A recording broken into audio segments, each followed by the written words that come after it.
Now, dogwood trees have a wide variety of leaves, from very heavily variegated to bright green.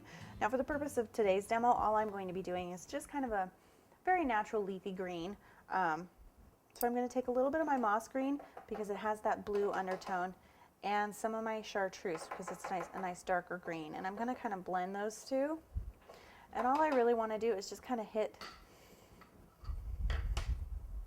So once again, once you get it all rolled out to the thickness you want, flip it on over and just go ahead and cut some leaves out.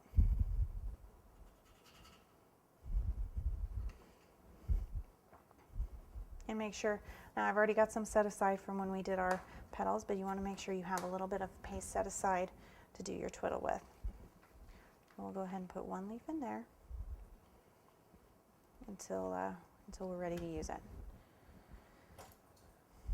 So very, very similar to our flower petals. We have our leaf veiner. We need to figure out how long we need to make our twiddle.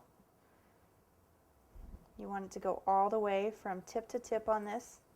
And once again, if it's a little bit long, that's okay. You can always clean up that bottom edge, but you want to make sure you have it go all the way from top to bottom on these leaves so it has as much support as possible. Let's go ahead and rub that through your fingers.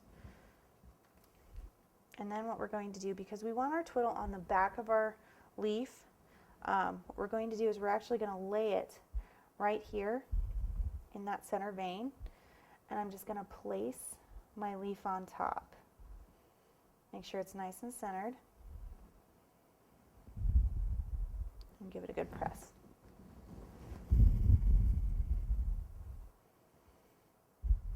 Alright, we're going to go ahead and clean up that extra.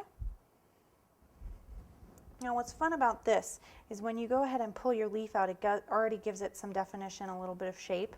So we're going to go ahead, and you'll notice it's white. Don't let that frighten you.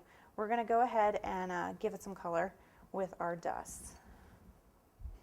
So you want to use a larger soft brush. This is just an angle brush, but you can use just any kind of larger, very, very soft brush.